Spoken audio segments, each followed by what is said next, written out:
Բարև ձեզ հարգելի գործընկերներ, սկսում ենք կառավարության 2025 թվականի դեկտեմբերի 4-ի հերթական նիստի աշխատանքները, օրակարգի նախագծի վերաբերյալ կան առաջարկություններ, դիտողություններ, չկան, ըստ այդմ օրակարգի նախագիծը դրվում է քվեարկության, ովքեր են կողմ դրա հաստատմանը, դեմ չունենք, օրակարգը հաստատված է, քննարկում ենք չզեկուցվող հարցերի փաթեթը, փաթեթի վերաբերյալ կան առաջարկություններ, դիտարկումներ, չկան, ըստ այդմ քվեարկության է դրվում չզեկուցվող հարցերի փաթեթը, ովքեր են կողմ դրա հաստատմանը, դեմ չունենք, չզեկուցվող հարցերի փաթեթը հաստատված է, քննարկում ենք հարց համար 13-ը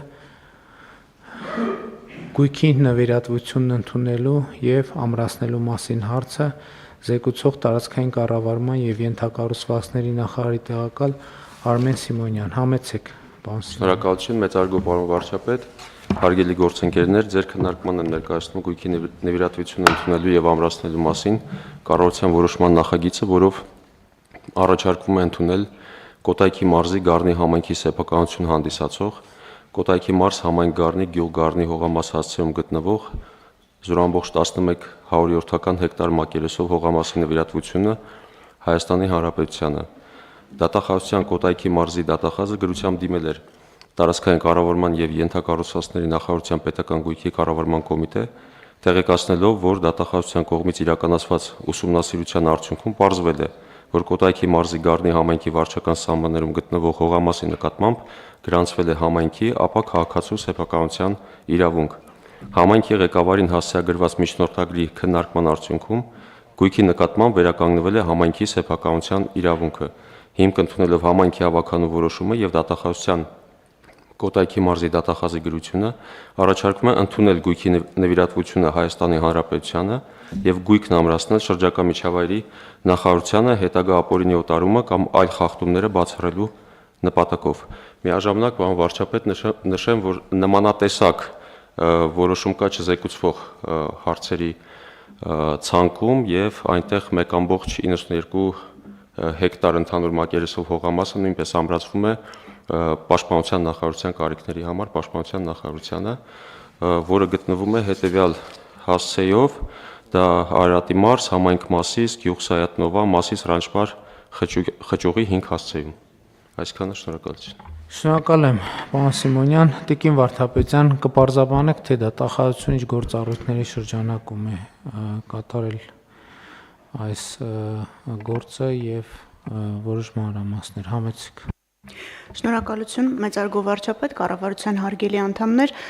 կարճ ներկայացնեմ նախապատմությունը, ինչու շրջակա միջավայրի նախարարությանը պետք է ամրացվի գույքը։ Գույքը գտնվում է Գառնի համայնքում, բազալտե երգեհոն, հանրությանն առավել հայտնի Քարերի սիմֆոնիա բնության հուշարձանի տարածքում 0.1 հեկտար մակերեսով հողամաս է։ Պետական համայնքային շահերի պաշտպանության լիազորության շրջանակում Կոտայքի մարզի դատախազության կողմից կատարվել է ուսումնասիրություն եւ ներկայացվել է միջնորդագիր եւ արդյունքում Գառնի համայնքի սեփականության իրավունքն է վերականգնվել իմ կողմից նշված տարածքի նկատմամբ, որը բնության հուշարձանի տարածքում է գտնվում եւ ըստ էության հանդիսանում է բնության հատուկ պահպանվող տարածք։ Հենց այս հանգամանքը հիմք ընդունելով, ինչպես նաեւ հողային օրենսգրքի 60 հոդվածում առկա կարգավորումը մենք առաջարկել ենք եւ այսօր կառավարության նիստով ըստ էության կհաստատվի, որ անհրաժեշտ է նշված հողատարածքը ոչ թե տարածքային կառավարման նախարարության կամ համայնքի ենթակայության ներքո թողնել, այլ փոխանցել շրջակա միջավայրի նախարարությանը, ինչպես նշեցի, հաշվի առնելով այն հանգամանքը, որ սա բնության հատուկ պահպանվող տարածք է։ Ինչպես նշվեց, պարոն վարչապետ, մեկ գույք եւս այսօր կառավարության որոշման չզեկուցվող հարցերի մեջ էր ներառված նիստի եւ արդեն ըստ էության քվեարկվեց ու ընդունվեց, խոսքը դոսավ համահայկական հայրենասիրական հասարակական կազմակերպության գույքերից մեկին է վերաբերում,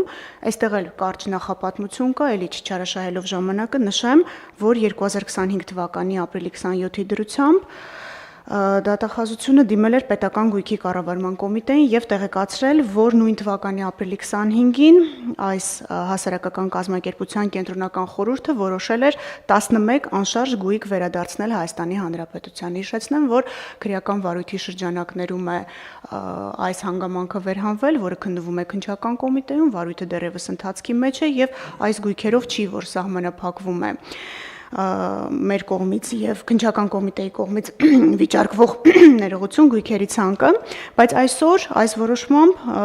ամրացվում է Հայաստանի Հանրապետությանը Արարատի մարզի Մասիս համայնքի Սայաթ Նովա գյուղում գտնվող հողամասը։ Հաշվի առնելով, որ հողամասը հատուկ նշանակության է եւ անհրաժեշտ է այն օգտագործել պաշտպանության նախարարության կարիքների համար, ուստի առաջարկվել է 1.92 հեկտար մակերեսով հողամասն ամրացնել պաշտպանական գերատեսչությանը։ Հաջորդիվ ենթադրում եմ ոչ առաջիկա 5 շաբթին, այլ հաջորդը մենք եւս 7 գույք կներկայացնենք կառավարությանը հաստատման, ելի դոսաֆի գույքերն են, որպեսզի վերադարձվեն Հայաստանի Հանրապետությանը եւ ամրացվեն տարբեր գերատեսչություններին։ Կներեք, հիմա այս գույքերը, այսինքն ոչ օրինական ձևով սեփականաշնորհված են եղել, թե վարձակալության տրված են եղել, այսինքն ինչ է եղել, հիմա Քարերի սիմֆոնիայի մի հատվածը սեփականաշնորհվել է կոնկրետ անձի, հա եղել է իր սեփականությունը եւ դատախազությունը պետական շահերի պաշտպանության գործառույթի շրջանակներում, այսինքն արձանագրել է, ուսումնասիրել է եւ դատական կարգով է, թե այսինքն դատախազական ներգործության արդյունքում է վերադարձվել։ Շնորհակալ եմ, պարոն վարչապետ, այո,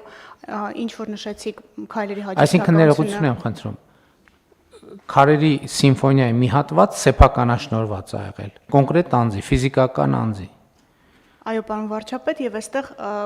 մենք վիճարկել ենք դատախազական ներգործության շրջանակներում ուսումնասիրության արդյունքում պարզել ենք, որ իրականում 60 հոդվածի սահմանափակման ներքո գտնվող հողը անցել է մասնավոր սեփականության եւ միջնորդագրով դիմել ենք համայնքի եւ արձանագրելով, որ դա ապօրինյա չէր կարող սեփականաշնորհվել, որովհետեւ հողային օրենսգրքի 60 հոդվածի հող է եւ այդ կետից փաստորեն վերադարձնում ենք արդեն չենք վերադարձնում համայնքին, վերադարձնում ենք շրջակա միջավայրի նախարարության։ Այո, պարոն վարչապետ, ինչու ենք այստեղ մի փոքր ավելի կարճ ճանապարհով գնացել, որովհետև համայնքի ավականին որոշում է կայացրել։ Մենք ստիպված չենք եղել դատական կարգով բողոքարկելու նաև համայնքի ավականու որոշումը կամ դատական կարգով պահանջելու, որպեսզի համայնքի ավականու անգործությունը այս պարագայում փաստվի, դրա համար մենք ըստ էության դատական ակտ չունենք։ Նմանատիպ իրավիճակներ մի քանի դեպքերով էլի ենք ունեցել, եթե թույլ կտակ կարճ կներկայացնեմ, երբ դատախազական ներգործության արդյունքում արդեն մեր գործընկերների հետ համակցված աշխատանքի եւ հետեւողական աշխատանքի արդյունքում մենք կարողացել ենք ապօրինի տիրապետությունից հետ վերցնել գույքը եւ ամրացնել պետությանը։ Օրինակ Սևան ազգային պարկ ՊՕԱԿ-ի հետ մենք հիմա Սևանի ավազանում հատկապես 0-ից ցածր գտնվող գույքերով նմանատիպ միջնորդագրեր ենք հասցեագրել եւ արդեն ազգային պարկ ՊՕԱԿ-ից ստանում ենք պատասխաններ, որ այո, վարձակալության պայմանագրերը կամ դադարեցվել են կամ դադարեցման վերաբերյալ կողմերը ծանուցվել են եւ մենք երամսյա ժամկետից հետո արդեն հաջորդիվ գործողություններ կանենք գույքի սեփականությունը պետության անվամբ գրանցելու ուղղությամբ։ Այստեղ մի փոքր ճանապարհը կարճ է, որովհետեւ մեր գործընկերները այս փուլում արդեն համագործակցում են եւ աջակցում են։ Եթե այս համագործակցության հնարավորությունը չկա իրավական հիմքերի բացակայության պատճառով, մենք գնում ենք դատարան եւ դատական կարգով ենք վիճարկում ու հետ ենք բերում այս 60 հոդվածի հողերը։ Հիմա դոսաֆի գույքերի մասին իհարկե շատ տենց բան հնչեց, էպիկ հնչեց, դոսաֆ համահայկական հայրենասիրական կազմակերպություն։ Այս մեր իրականության երևի բանն է, հատուկ հետազոտության բան նյութ պետքա դառնա, դոսաֆ, ես ուզում եմ հիշեի, դոսաֆ ոնց է բացվում, տենց է չհիշեի, այդ ոչ մեկ չգիտի երևի, բայց ասենք ոնց է խորհրդային միության կոմունիստական բանի տրամաբանության ներքո ով գիտեր։ Միացրեք բարձրախոսը, միացրեք, դա պետք է հնչի։ Пан варчапет, добровольное общество содействия армии, авиации и флоту. ԴՕՍԱՖ, ՍՍՀ։ Շատ լավ, շատ լավ։ Հիմա, բայց այս պատմությունը ուրիշ պատմություն է, հարգելի գործընկերներ, որովհետև ըստ էության այս պատմության շուրջ առանձնահատուկ մեր ուշադրությունը սկսվել է այն բանից հետո, երբ որ երբ որ Էրեգել ազգային ժողովում խոսք գնաց Սպարտակ ստադիոնի հետ կապված այդ մեծ աղմուկը բարձրացավ եւ մենք փորձեցինք հասկանալ թե ինչա տեղի ունեցել առաջին հայացքից թվում է թե երբ որ դե յուրե մակերեսային նայում ես կազմակերպությունը ունի սեփականություն եւ ունի այդ սեփականությունը տնօրինելու իրավունք բայց որ հետ գնացինք փորձեցինք հասկանալ այդ սեփականության ծագումնաբանությունը պարզվեց բնականաբար որ 1000 անկախությունից առաջ դա եղել է պետական գույք հետո անկախությունից հետո իներցիայով այդ գույքերը ամրացվել են որոշակի կազմակերպությունների, որոնք պետական գործառույթ չեն ունեցել, ընդ որում դե յուրե չի արձանագրվել, որ այս գույքերը հանձնվում են ի սեփականություն։ Հետո պարզվեց, որ այդ նույն խնդրեմը կա մի շարք կազմակերպությունների, այդ թվում ստեղծագործական միությունների դեպքում։ Եվ հիմա, երբ որ Սպարտակ ստադիոնը սեփականա բան եղավ, ինչ որ օտարվեց, որպեսզի շինարարություն արվի այդտեղ, բոլոր հայացքները կառավարությանն էր, թե բա կառավարությունը ուր է նայում։ Եվ մենք խնդրեցինք նաև, որ մեր իրավաբան գործընկերները նախ եզրակացություն տան, լավ, մենք այստեղ անելիք ունենք, թե չէ։ Այդպես է, որ մենք հասանք այն իրողությանը, որ այդ կազմակերպությունների կողմից այդ գույքը որպես սեփականություն տնօրինելու հարցում մենք ունենք խնդիր եւ դա ամենևին օրինական չի, որից հետո մենք դիմեցինք արդեն մեր իրավապահ մարմիններին զբաղվել այդ հարցով։ Եվ ես շատ ուրախ եմ, որ ի վերջո իհարկե ես չգիտեմ ինչքան գույքը արդեն գնացել, ենթադրում եմ, որ չգիտեմ դրան անդրադարձ ունենալու ենք թե չէ, եւ սա շատ կարեւոր է, որ մենք DOSAF-ի պարագայում, որը ընդհանրապես մեր տեսադաշտերից եւ հանրային վերահսկողությունից փաստացի դուրս է, այդ գույքերը մենք վերադարձնում ենք եւ դրանց հետագա եւ ամրացնում ենք Պաշտպանության նախարարությանը, որը ի սկզբանե ֆունկցիոնալ նշանակությամբ հենց հասցեագրված էր դրան։ Ստեղծագործական միությունների հետ կապված էլ մենք խնդիր ունեինք, որովհետև մենք էլի ասում ենք, մենք պատրաստ ենք այդտեղ լինել ճկում, որպեսզի ստեղծագործական միությունները իրենց անհրաժեշտ գործունեության համար անհրաժեշտ գույքը տիրապետեն, բայց այնուամենայնիվ այստեղ պետք է արձանագրվի, որ հանրային սեփականության մասին է խոսքը եւ հանրության իրավունքները կառավարության միջոցով պետք է պահպանվեն։ Եվ հիմա հետեւաբար DOSAF-ի պարագայում էլ է նույն մեխանիզմը գործել, ինչ որ այնտեղ ավագանուի որոշում էր, այստեղ ինչ մեխանիզմով ենք մենք վերադարձը կամ պաշտպանության նախարարությանը ապահովել։ Շնորհակալություն, պարոն վարչապետ, քանի որ նշեցիք հասարակական կազմակերպությունները, կարճ ուղղակի տվյալներ հայտնեմ, որ մենք շարունակում ենք ուսումնասիրությունները նաև հասարակական կազմակերպությունների հետ կապված, որոնք որ ապօրինի ըստ էության տնօրինում են պետական սեփականություն հանդիսացող գույքերը, դրանք տարբեր տեսակի միություններն են։ Այս պահին ուսումնասիրության ներքո են գտնվում ժուրնալիստների միությունը, նկարիչների միությունը, գրողների միությունը եւ մի շարք այլ ստեղծագործական միավորումներին պատկանող գույքեր։ Սա իհարկե որոշակի նյարդ է առաջացնում, որովհետեւ տպավորություն է, թե մենք փորձում ենք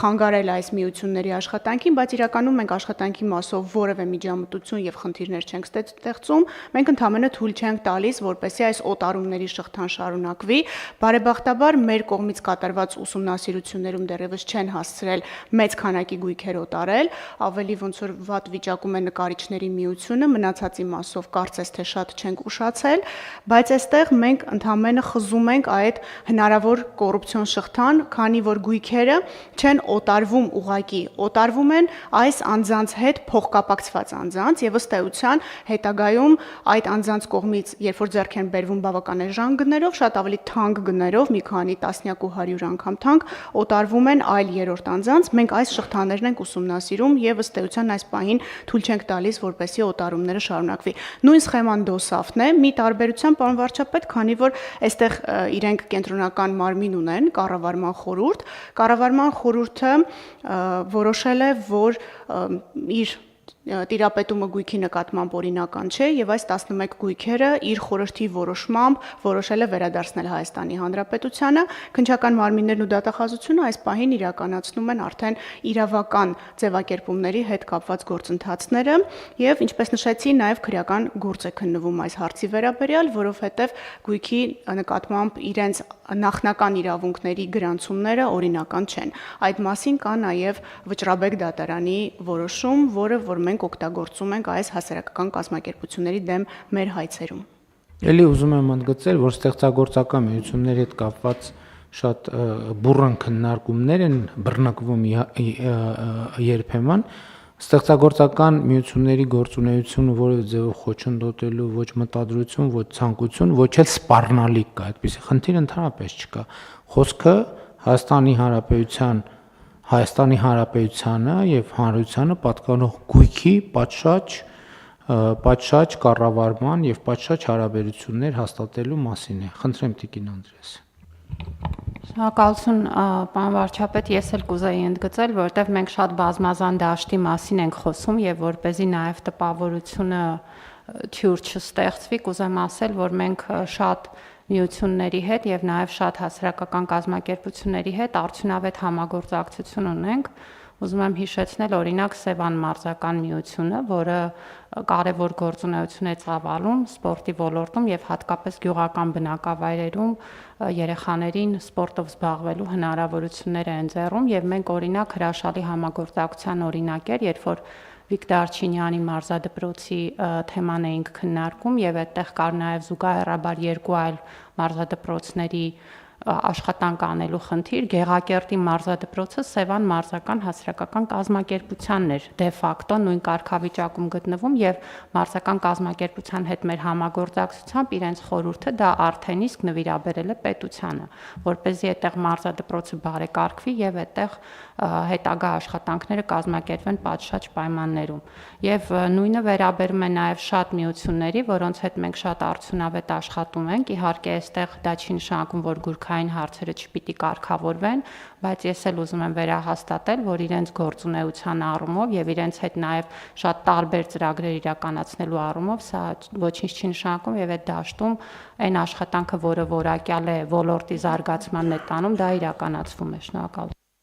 Շնորհակալ եմ, խնդրեմ պարոն Հարությունյան։ Շնորհակալություն, պարոն վարչապետ։ Տիկին Վարդապետյան, քանի որ ռանչպարի մասին խոսք գնաց, մի թեմայի անդրադառնանք։ Վերջերս եզդիական համայնքի հետ էի հանդիպում եւ նրանք մի փաստ նշեցին, որ նախկին գյուղապետի ձեռքով սեփականաշնորհվել է կամ իրենց տնօրինության տակ է հայտնվել համայնքի ուրեմն հողակտորների մեծ մասը, շուրջ 90 հեկտար արոտավայրերի եւ կուզեի իմանալ արդյոք ընթացք կա այս թեմայով եւ եթե չկա, խնդրեմ ուշադրություն դարձնեք դրան։ Շնորհակալություն, պարոն Հարությունյան, մենք ստացել ենք նաև վարչապետի աշխատակազմից ձեր հանդիպման վերաբերյալ տեղեկատվություն, նաև նշեմ, որ 37 հեկտարի վերաբերյալ հակակոռուպցիոն կոմիտեում արկա էր վարույթ մինչև այդ տեղեկանքը ստանալը, որը որ քաղաքացիներից ստացած ահազանգի հիման վրա հակակոռուպցիոն կոմիտեի օպերատիվ մարմիններ ուսումնասիրություն արել եւ դուրս էր բերել 37 հեկտար տարածք։ Բնակիչները նշում են 150 հեկտարի մասին, մենք այս պահին նաև պետական շահերի պաշտպանության մեր գործառույթի շրջանակներում ուսումնասիրությունները ընդլայնել ենք, որպեսզի հասկանանք իրականում 37 հեկտարը, 90 հեկտարը, թե 150 հեկտարը, եւ ճիշտ եք նշում, բոլորը անօտարելի գույքեր են, որոնք չեն կարող փոխանցվել մասնավոր անձանց, իսկ տվյալ դեպքում փոխկապակցված անձանց էին փոխանցվել եւ ըստ էության կոռուպցիոն սխեմաներով դուրս էին բերվել համայնքի սեփականությունից եւ հակակոռուպցիոն կոմիտեն է վարույթ քննում եւ մենք պետական շահերի պաշտպանության հայցեր ունենք դատարան ներկայացված եւ ուսումնասիրությունները ընդլայնված են մնացած հեկտարները հասկանալու համար։ Հարգելի գործընկերներ, ըստ էության վերադառնալով մեր քննարկվող հարցերին, Քարի սիմֆոնիայի եւ Դոսաֆին պատկանող գույքին, ըստ էության ընդհանուր առմամբ սա մեր ապօրինի օտարված սեփականաշնորհված գույքի վերադարձի գործընթացի մաս է, որը տեղի է ունենում, եւ ուզում եմ հիշեցնել, որ մենք այս գործառույթը իրականացնելու համար հետեւյալ ուղղությունները ունենք. մեկը պետական շահերի պաշտպանության գործառույթն է գլխավոր դատախազության, մյուսը ապօրինի գույքի բռնագանձման համակարգը, որը նույնպես արդեն գործում է, եթե ես ճիշտ եմ հիշում, Տիկին Վարդապետյան, մենք արդեն օրինական ուժի մեջ մտած որոշումներ, դատավճիռներ ունենք այս թեմայով եւ հաջորդ ուղղությունը քրեական գործերի քննության շրջանակներում էլի դատավարական գործառույթների շրջանակում ահա այս երեք մեխանիզմները գործում են, ինչ որ առումով որպես 4-րդ ուղղություն այս խնդրի լուծման կարելի է դիտել նաև հարկային ուղղություններով արվող որոշակի աշխատանքներ, ինչի մասին նախկինում բազմիցս խոսել ենք, եւ Տիկին Վարդապետյան, կուզենայի այս պահի ձեր գնահատականը լսել, թե ընդհանուր առմամբ 3 ուղղություններով, եթե այս ուղղություն մոռացա, այս գործառույթի խնդրում եմ հիշատակել, այս ուղղություններով ապօրինի գույքի բռնագանձման եւ վերադարձի իրադրությունը այս պահի դրությամբ ինչպես կարող են գնահատել, համեցեք։ Շնորհակալություն, մեծարգո վարչապետ, 4 ուղղություն է, դատախազական ներգործությունն է 4-րդ ուղղությունը, որը որ մենք կիրառում ենք, դրանք միջնորդագրերն են եւ այս սխեմայով, երբ մենք գործընկերների ուշադրությունն ենք հրավիրում խախտման վրա եւ կարողանում ենք ըստ էության արտադատական կարգով վերականգնել ապօրինի գույքի նկատմամբ պետության սեփականությունը։ Ձեր թույլտվությամբ գնահատական չհնչեցնեմ, թվերը նշեմ, կարծում եմ ցանկացած գնահատականից փաստերը ավելի խոսուն կլինեն։ 2025 թվականի հունվարի 1-ից մինչ օրս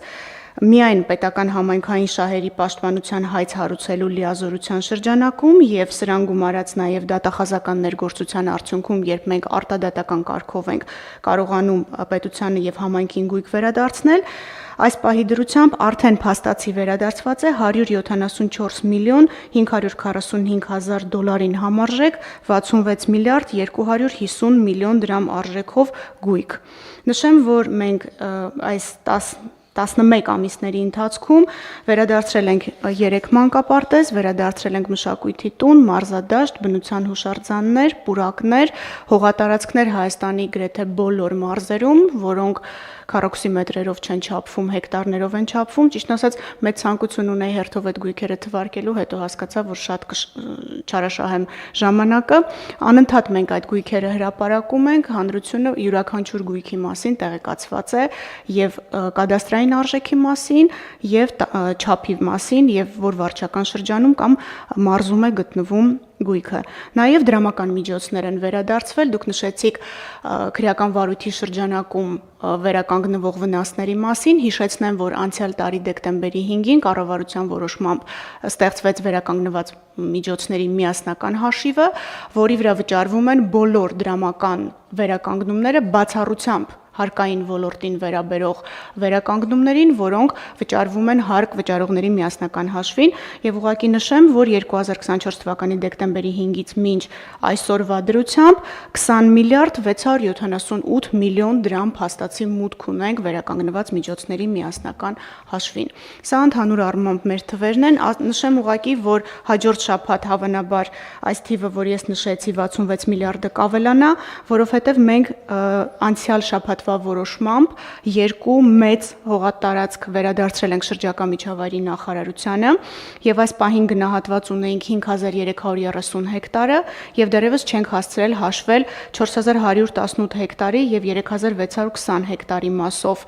կադաստրային արժեքները, նաև նշեմ, որ գրանցումներն են գտնվում ընթացքի մեջ, հիշեցնեմ, որ շրջակա միջավայրի նախարարությանը ամրացված այս գույքերը 49 տարով անժամկետ ըստ էության անհատույց օգտագործման 49 տարով հանձնվել էին կենդանիների աշխարհ սահմանափակ պատասխանատվությամբ ընկերությանը Եվ այս կապակցությամբ դատախազությունը պետական շահերի պաշտպանության գործառույթի շրջանակում ուսումնասիրություններ արել եւ քրեական վարույթ է այս պահին քննվում հակակոռուպցիոն կոմիտեում վերաբերելի է նախկին մարզպետին Արարատի եւ ըստ էության հողատարածքը տրամադրվել էր Հայաստանի Հանրապետական Կուսակցության անդամի եւ տարածքային կառավարման նախարարի պաշտոնը զբաղեցրած անձի վարորդին եւ Արարատի նախկին մարզպետին եւ ըստ էության 49 տարի այս անձին անհատույց պետք է օգտագործեին 13000-ից ավելի հեկտար տարածք եւ նախորդ կառավարության նիստով այս հողատարածքներն ամբողջությամբ վերադարձվեցին Հայաստանի Հանրապետությանը։ Առաջիկայում կգնահատենք այս երկու մեծ հողատարածքներն էլ եւ դա եւս կներկայացնենք հանրությանը։ Այսինքն դա դեռ պետք է գա կառավարության նիստ, թե նախորդ նիստում մենք դա Նախորդ նիստով մենք ըստ էության ավարտել ենք, որովհետև կառավարության որոշումն ըստ էության ուժը կորցրած ճանաչեց կառավարությունը, գտավ, որ անհատույց օգտագործման տրամադրելու հիմքերը մեր ուսումնասիրության հիման վրա այլևս վերացել են եւ պետք է Այո, դա էլ մի ուղղություն է, որը տվյալ դեպքում դե յուրե սեփականաշնորհած չէր, բայց 13000 հեկտար հող անհատույց օգտագործման հանձնված էր կոնկրետ անձանց եւ կառավարության նախորդ նիստում դա վերադարձվել է շրջակա միջավայրի նախարարությանը։ Ես նկատի ունեմ իմ նշած 4 ուղղություններից ըստ էության գույքի սեփականաշնորհման պատմություն չի, բայց փաստացի 13000 գույք 13000 հեկտար հող վերադարձվել է հանրությանը լիարժեք եւ սա նույնպես կարեւոր նրբություն է, որի մասին պետք է ընդգծել։ Համեցիկ։ Կարճ ուղղակի հավելեմ, պարոն վարչապետ, եւս նմանատիպ իրավիճակ ունենք Վայոց ձորի մարզում, մոտ 4000 հեկտարի մասին է խոսքը, արդեն ստացել ենք շրջակա միջավայրի նախարարությունից անհրաժեշտ փաստաթղթերը, այս մասով էլ ուսումնասիրություն կանենք կվերադարձնենք եւ նմանատիպ իրավիճակ ունենք գրեթե ամբողջ ավազանով Սևանի ափի, մենք էլի շատ արդյունավետ աշխատում ենք շրջակա միջավայրի նախարարության հետ, ինչու էստեղ սեփականության իրավունք չկա, որովհետեւ չէր կարող լինել, պարոն վարչապետ։ Այստեղ պետք է գրանցվեր կամ անհատույց օգտագործում կամ վարձակալություն եւ տրամաբանական է, որ մենք վիճարկում ենք հողերի նկատմամբ այս իրավունքները։ Վարձակալությամբ էլ չի տրվել, այսինքն մի կոպեկ պետական բյուջե մի կոպեկ վարձակալության գումար չի մտել։ Ոչ։ Այստեղ քողարկվել է իբրև թե բնապահպանական որոշակի գործառույթների իրականացմամբ, բայց քննվող քրեական վարույթը դեռ ցույց կտա ինչ տեսակ գործունեություն է իրականացվել, ըստ էության բավական շատ օգտակար հանածոներով հարուստ այս տարածքում։ Շատ լավ, կան այլ դիտարկումներ, հարգելի գործընկերներ։ Չկան, հարցը դրվում է քվեարկության, ովքեր են դեմ որոշման ընդունմանը, դեմ չկա, որոշումն ընդունված է։ Իհարկե մենք ամենատարբեր ձևաչափով հանրությանը պետք է իրազեկենք վերադարձվող գույքերի վերաբերյալ եւ ելի այն ինչ որ հենց այսօր քննարկեցինք, հարգելի գործընկերներ, ցույց է տալիս այն, ինչի մասին ես երկար ժամանակ խոսում եմ, երբ որ 2018 թվականից հետո անդադ ասվում էր բա գույքերը ինչ եղավ եւ այլն, ես ասում եմ սիրելի հայրենակիցներ, այդ ապօրինի գույքը մի փաթեթի մեջ մի տեղում դրված չի, որպեսզի մենք գնանք դուռը բացենք, մի գործողությամբ վերցրենք, դրանք ամենտեղ են, շատ տեղ են, տարբեր են, բազմաշերտ են, դրանք պետք է ուսումնասիրվեն, հայտնաբերվեն եւ ըստ էության մենք կարող ենք արձանագրել, որ մեխանիզմը դե յուրե մեխանիզմը ամբողջությամբ գործարկված է եւ ըստ էության այսօր ի տարբերություն ասենք ենթադրենք 5 տարի առաջվա մենք ամենօրյա մեր աշխատանքում ջանքեր չենք գործադրում, որովհետեւ ինստիտուցիոնալ լուծումները դրված են եւ ինստիտուտները իրենց գործը պետք է անեն եւ անում են եւ այդ process-ը անընդհատ ամենօրյա ռեժիմով աշխատում է, այլ բան, որ մենք արձանագրում ենք, այդ էլ ասենք, որ սա նրա մասին է, այստեղ եթե կառավարության նիստը հասել, այդ նշանակում է ավարտվեց process-ը, ավարտվեց։ Այսինքն մենք դեռ չենք խոսում ընթացիկ գործընթացների մասին, մենք կարող ենք ունենալ իրավիճակներ, շաբաթներ, երբ որ ամեն օր ինչ որ մի իրադարձություն տեղի ունենա, բայց այդ իրադարձությունը մինչև գա կառավարության նիստ հասնի, այդտեղ էլ է ժամանակ տևում, բայց մեկը դաղան շրջելի է արդեն։ Հիմա հարցս հետևյալն է, մենք կարող ենք Տիկին Վարդապետյան արձանագրել, որ համակարգը, ինստիտուտը ամբողջությամբ ներդրված է եւ լիարժեք այսօրվա դրությամբ աշխատում է։ Կարող ենք, պարոն վարչապետ, մենք ես նշեցի, որ շատ արդյունավետ համագործակցություն ունենք վերաբերելի հողատարածքների հետ կապված գերատեսչությունների հետ։ Այստեղ միայն մի խնդիր կա, որի մասին խոսել ենք, բայց դա ուղղակի կարծում եմ տեխնիկայի հարց է կլուծենք։ Մեխանիզմը պետք է դառնա ինքնաշխատ, այսինքն յուրաքանչյուր դեպքում մենք ստիպված ենք դեռևս գրագրություն շրջանառել եւ ես ավելորդ չեմ համարի շնորհակալություն հայտնել վարչապետի աշխատակազմին, տարածքային կառավարման եւ ենթակառուցվածքների նախարարությանը շրջակա միջավայրին եւ հատկապես կադաստրի կոմիտեին մենք ամենօրյա ռեժիմով անընդհատ գրագրություն ենք վարում եւ աշխատում ենք։ Ինձ համար շատ ցանկալի կլիներ, որ սա լիներ թվային, այսինքն անկախ նրանից, որ մենք միմյանց գրություններ կգրենք կամ իրար հետ այս թեմայով կաշխատենք, թե չէ, գույքերը ավտոմատ գրանցվեն։ Կարծում եմ փոխվարչապետերի հետ մենք առաջիկայում այս լուծումներին կգանք, հաշվի առնելով նաեւ թվայնացման օրակարգը, բայց այս պահին այո, ինքնաշխատ աշխատում է, իհարկե հոգատարության կարիք ունի, որովհետեւ մենք հայցեր ենք ներկայացնում դատարան, գնում ենք դատարաններ, հետո գրանցում ենք այդ գույքերը, որոշակի խնդիրներ են լինում, գործընկերների հետ քննարկում լուծում ենք, կարծում եմ մենք հոգատարությամբ առաջ կտանենք այս process-ը, պարոն վարչապետ։ Եվ ասեմ, եթե իմ հիշողությունը եւ զգացողությունը, իմ տպավորությունը չի դավաճանում, հիմա օրինակ տասնյակ մանկապարտեզներ կան հերթի մեջ, որոնք քննության process-ների մեջ են, էլի հատուկ պահպանվող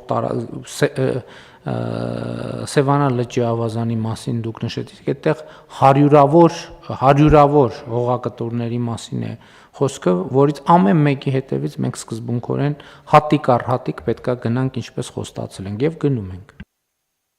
Կարճ հավելում կանեմ, պարոն վարչապետ, այո, մանկապարտեզներ կան ընթացքի մեջ, մենք կառավարություն բերում ենք այլևս անշրջելին։ Մենք ընթացքի մեջ բազմաթիվ գույքեր ունենք, որոնց մասին մենք էլ չենք հրապարակում, հետագայում երբ որ ունենում ենք վճիռ, դա մենք ենք հրապարակում, երբ որ բերում ենք կառավարության նիստ, այլևս կառավարության որոշմամբ դա անշրջելի է, բայց ինչն է ինձ նաև այս առումով հուսադրում, որ մարդիկ սկսել են նկատել ապօրինի հողազավթումները եւ մեզ այդ մասին ամենօրյա ռեժիմով են տեղեկացնում, հատկապես մանկապարտեզների հետ կապված։ Մենք այս պահին կենտրոնացած ենք անտառային տարածքների վրա, Սևանի ավազանի վրա, պուրակների վրա, մանկապարտեզների դպրոցների վրա հաշվի առնելով, որ կառավարությունը լուրջ միջոցներ է ծախսում դպրոցաշինության եւ նախակրթական հաստատությունների շինարարության վրա, մենք ցանկանում ենք այս առումով, թեկուզ գույքային առումով ներդրում ունենալ եւ օգնել կառավարությանը։ Հիշեցնեմ, որ Դիլիջանում 2 մանկապարտեզ ենք արդեն այս ընթացքում վերադարձրել, Խաշթառակում մանկապարտեզի մի հատվածն ենք վերադարձրել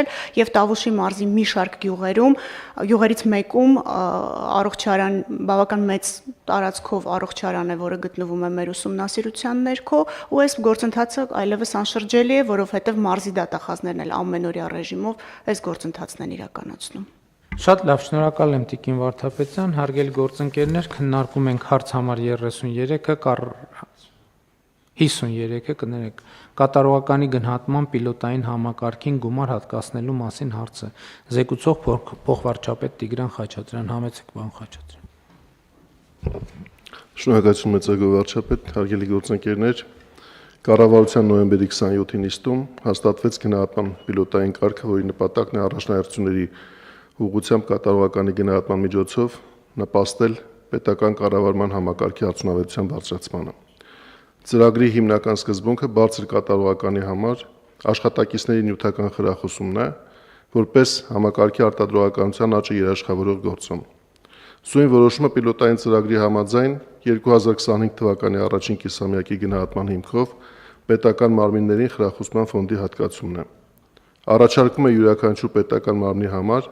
ֆոնդը հաշվարկել հիմք ընդունելով պաշտոնների խմբերի դրույքաչափերի նկատմամբ սույն որոշմամբ սահմանվող ինդեքսավորման գործակիցները։ Նշված գործակիցները տարբերակված են հաշվի առնելով պաշտոնային խմբերի պատասխանատվության աստիճանը։ Կարևոր է պարզաբանել նաև, որ ինդեքսավորման գործակիցները պետք է սահմանվեն յուրաքանչյուր հաշվետու ժամանակահատվածի համար եւ այս դեպքում կիրառվելու են 2025 թվականի առաջին կիսամյակի արդյունքներով հատկացումների չափը որոշելու նպատակով։ Համապատասխանաբար պիլոտային ծրագրի հաջորդ ժամանակահատվածների համար պիլոտային ծրագիրը գործելու է մինչև 2026 թվականի ավարտը, դրանք կսահմանվեն նոր որոշումներով։ Այսպիսի մոտեցումը պայմանավորված է նաև պիլոտային ծրագրի կիրառության տրամաբանությամբ, նպատակ ունենալով ընթացքից գնահատել ընդունված որոշումների ազդեցությունը եւ կատարել պահանջվող ճշգրտումներ։ Սույն որոշման մեկ այլ առանձնահատկություն է այն, որ խրախուսական համակարգի կիրառությունը փորձնական եղանակով տարածվում է նաև այն պետական մարմինների նկատմամբ, որոնք պետական կառավարման ուղղակի մասնակիցներ են, սակայն դեռևս ամբողջությամբ չեն կիրառում պիլոտային ծրագրով նախանշված կարգավորումները։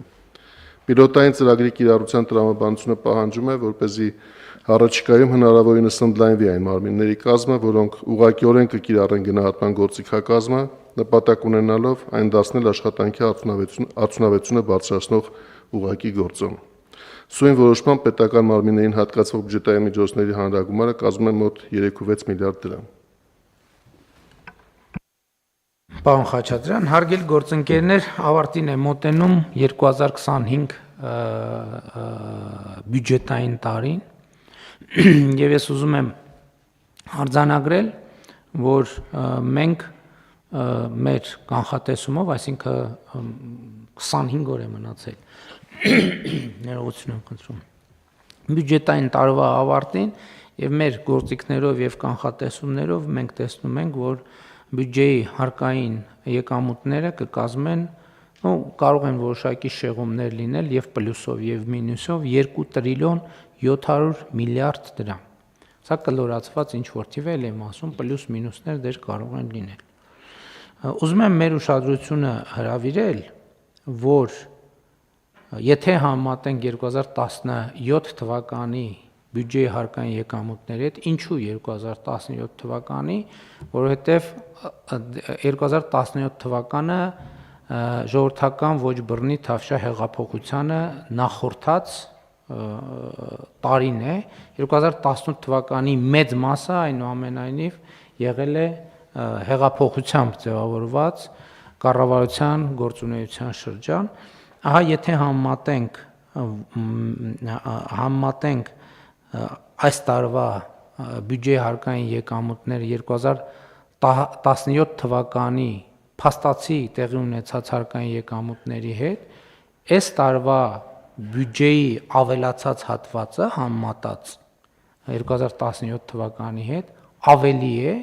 քան 2017 թվականի ամբողջ պետական բյուջեն։ Այսինքն այս հաշվարկը նշանակում է, օրինակ 2017-ին փաստացի եկամուտները հարկային եղել են 1 տրիլիոն 158 միլիարդ դրամ, այս տարվա միայն ավելացած մասը լինելու է 1 տրիլիոն 542 միլիարդ դրամ, որը ավելացած հատվածը, պայմանական ավելացած հատվածը 384 միլիարդ դրամով ավելի է, քան 2017 թվականի ամբողջ պետական բյուջեն, եկամտային մասը։ Սա ինչու եմ ասում եւ ինչ կապ ունի այս քննարկվող թեմայի հետ։ Կապ ունի երկու բանով։ Առաջինը, որ սա առաջին հերթին իհարկե շնորհակալություն Հայաստանում աշխատող, արդյունք ստեղծող եւ օրենքով սահմանված իրենց հարկերը վճարող Հայաստանի Հանրապետության բոլոր քաղաքացիներին եւ ռեզիդենտներին, բնակիչներին, բայց այնուամենայնիվ առաջինը սա այն քաղաքական որոշումների կայացման եւ իրականացման արդյունք է, որը կայացրել են քաղաքական մեծամասնությունը խորհրդարանի կառավարությունը եւ իրագործել են։ Սա առաջին արձանագրում։ Երկրորդը եկամուտների ծախսումը ապահովում է կառավարությունը եւ պետական մարմինները։ Սա նշանակում է, որ 2000, որտեվ հավաքելը աշխատանք է, ծախսելը նույնպես աշխատանք է։ Մենք արձանագրում ենք, որ հավաքելու վրա արվող աշխատանքը կրկնակիից ավելացել է, որովհետև դա աշխատանք է։ Ընդ որում այստեղ ներկա բոլոր մարդիկ, կառավարության անդամները, իրավապահ մարմինների ներկայացուցիչները, այլ մարզպետներ եւ այսինքն ամբողջ եւ բացակա բազմաթիվ մարդիկ իրենց ջանքն են գործադրում, ամենօրյա աշխատանքն են ներդրում սրա համար։ Այսինքն հավաքագրման աշխատանքը կրկնակիից ավելացել է։ Բայց կա եւ երկրորդ հատվածը, ծախսման աշխատանքը, որովհետեւ այդ գումարները ծախսել եւ ջանք գործադրել, որ դրանք արդյունավետ ծախսվեն, դա էլ է աշխատանք եւ այդ աշխատանքն էլ տրամաբանորեն էլի կրկնակիից ավելացել է։ Հետևաբար 2025 թվականին 2017 թվականի համեմատ պետական բոլոր մարմինները 4 անգամ ավել են աշխատում։ Այսինքն կրկնակի ավելացել է ջանքը հավաքագրելու ուղղությամբ, կրկնակի ավելացել աշխատանքը եւ ջանքը, կրկնակի ավելացել է աշխատանքը ծախսելու ուղղությամբ։ Եվ հետևաբար մեր եզրակացությունը այն է, որ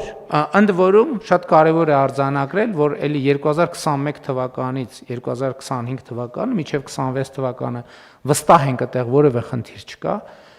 կառավարությունը եւ խորհրդարանական մեծամասնությունը կատարել են, այսօր արդեն վստահ կարող ենք ասել կատարել են տարեկան միջինում 7% տնտեսական աճ ապահովելու իրենց խոստումը։ Սա ինչ է նշանակում։ Սա նշանակում է, որ պետական մարմինները լավ են աշխատել։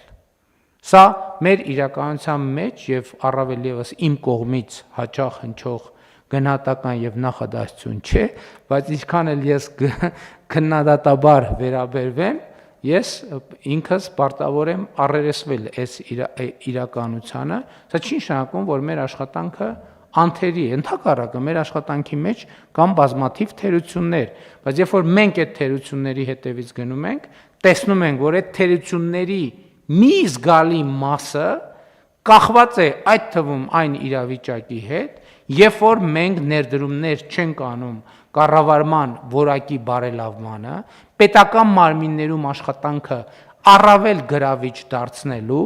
եւ աշխատանքի լրացուցիչ խթաններ եւ սոցիալական որոշակի երաշխիքներ ներդրելու ուղղությամբ։ Եվ հետեւաբար այս որոշումը նման որոշում ինձ համար անպատկերացնելի էր, որ մենք կկայացնենք 2018 թվականին, անպատկերացնելի էր, որ կկայացնենք 19-ին, առավել ևս 20 թվականին, 21 թվականին, 22-ին, 23-ին, 24-ին, բայց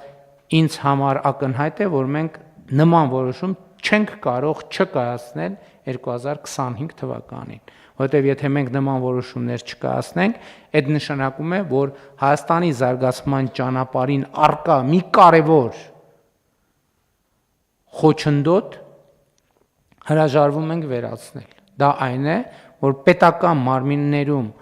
աշխատանքը պետք է գնալով ավելի ու ավելի գրավիչ եւ մրցունակ լինի մասնավոր հատվածի հետ, ել չեմ ասում պետականությունը որպես բարձրացակ առաջնահերթություն համարելու մեր ռազմավարության շրջանակներում պետական աշխատանքի հարգը պետք է ավելանա շարունակաբար, իհարկե այն տրամաբանությամբ, ինչպես ես առիթ ունեցա ասելու պետական մարմինների աշխատողների առաջին համաժողովի ընթացքում մենք պարտավոր ենք յուրաքանչյուր քաղաքացու վերաբերվել որպես գործատուի։ Բայց ելի ասում եմ, որ սա էլ ունի իր առանձնահատկությունները, շերտերը, մենք պարտավոր ենք առաջնորդվել այն տրամաբանությամբ, որ պետությունը պետք է ուժեղացնի մարդուն, մարդը պետք է ուժեղացնի պետությանը։ Ես էլի ուզում եմ նախ այս համատեքստում ասել, որ մենք հիմա շատ մոտ ենք եւ պետք է մի եզրափակիչ ջանք գործադրենք Հայաստանում ծայրահեղ աղքատությունը վերացնելու ճանապարհին։ Բայց մենք պետք է առերեսվենք այն իրողության հետ, որ ծայրահեղ աղքատությունը վերացնելու ճանապարհին նույնպես կրթությունը առաջնային ռազմավարություն է։ Ես ձեզ ուզում եմ երկու փաստի մասին հիշեցնել։ Մենք բնականաբար շատ ենք քննարկում աղքատության հաղթահարման խնդիրները։ Ես ուզում եմ ձեզ երկու բան պատմել։ Ես ինչ որ պատմում եմ, խնդրում եմ որևէ մեկը սա չընկալի որպես մեղադրանք կամ այսպես կամահրանք, ես ուզում եմ, որ մենք առերեսվենք մեր խնդիրներին։ Ես կարդում եմ աշխատանքի եւ սոցիալական հարցերի նախարարության զեկույցը, որտեղ ասվում է հետեւյալը, որ անապահովության համակարգում գտնվող ընտանիքներ, օրինակ, ընտանիքը ստանում է կարա ընդհանուր մինչև 100,000-ից 150, 200,000 դրամ աջակցություն ստանա։ Բայց սոցիալական աշխատող գնում է եւ զեկույց է գրում, որ ընտանիքի երեխաները գտնվում են ծայրահեղ սանիտարահիգիենիկ ծայրահեղ պայմաններում։ Երեխաները ապրում են ծայրահեղ սանիտարահիգիենիկ պայմաններում։ Մենք ընդունում ենք, որ այդ մեր տված գումարը չի կարող հերիքել հազար ներողություն ռոկոկո սերվիս ունենալու համար, այն սերվիսից, որը դնում ենք պահարանը եւ չենք օգտագործում։ Բայց հասկանում եք, ոչ մի հաշվարկ չկա, որ այդ գումարը, որը պետությունը տալիս է, բավարար չի բավարարին մոտիկ սանիտարահիգիենիկ պայմաններ ապահովել այն երեխաների համար, ովքեր բառից բուն իմաստով աղբի մեջ են ապրում մարդիկ։ Հասկանում եք, այս մարդկան ծայրահեղ աղքատությունը ուզում եք տանենք կրկնապատկենք, եռապատկենք, չի փոխվելու միջև մենք կրթությամբ չգնանք այդ ճանապարհին։ Հաջորդ օրինակը, դուք հիշում եք, թե ես ինչքան պայքարեցի այն ծրագրի համար, որ մենք սահմանամերձ որոշակի շրջաններում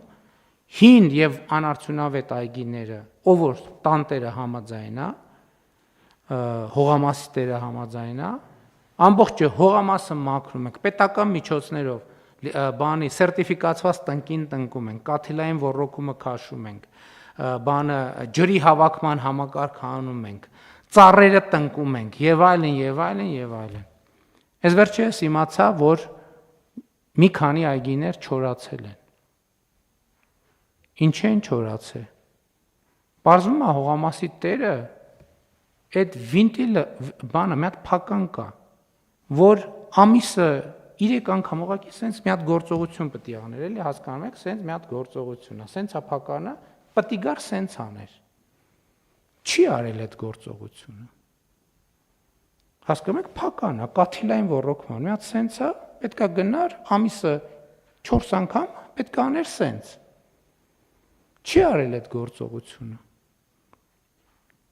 Բացատ գնում ենք ասում ենք, բայց խի ասում են չի, ես պետք է անեի դա։ Ես իմանում եմ, զանգում են քաղաքապետարան, այս ամեն ինչից հետո զանգում են քաղաքապետարան, ասում են, բայց այգին ով պետք է ջրի։ Բա խոտա աճե բան, բա ով պետք է անի այս գործը։ Ես չեմ հավատում, ասում եմ, ոնց կարա տենց բան լինի։ Ոնց կարա տենց բան լինի, բայց կա այդ բանը։ Մենք մեր իրականությանը միջև չառերեսվենք, միջև մեր բանի են հոտնկաս կենացների բարձրությունից չկանք, հողի վրա չկանգնենք, չշոշափենք այդ հողը, չի ստացվի ոչ մի բան։ Եվ ինչ եմ քննարկող հարցի համատեքստում ասում, որ պետական մարմինները, իրանց իմացության մակարդակը, սա այն հատվածից է, որ ասում եմ ժողովուրդ ջան, մենք կաբինետներում միշտ չի եւ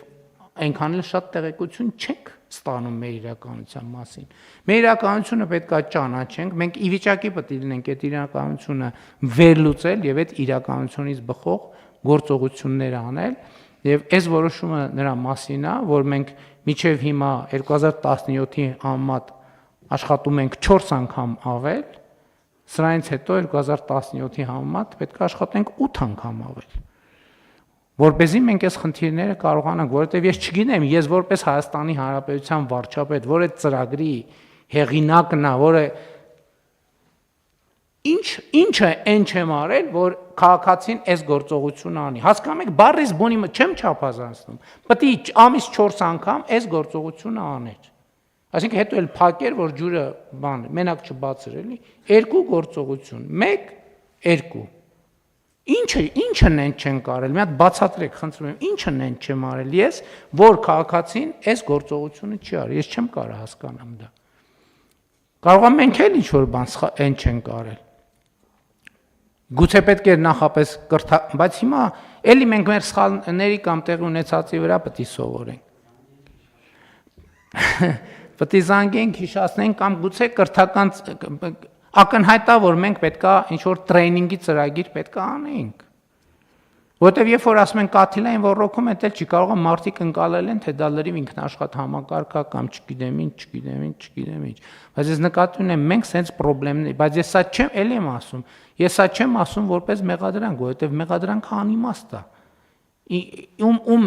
Ուրեմն մեզնից սկսած պետք է մեղադրենք, որ լավ բավարար չափով չենք աշխատել այդ ծրագրի վրա, բայց մյուս կողմն էլ կա, որ ես ասում եմ, միջև բարեփոխում իր խնդրին չանի, որն է այն think tank-ը համաշխարհային, որ մեզ խորհրդատվություն տալիս,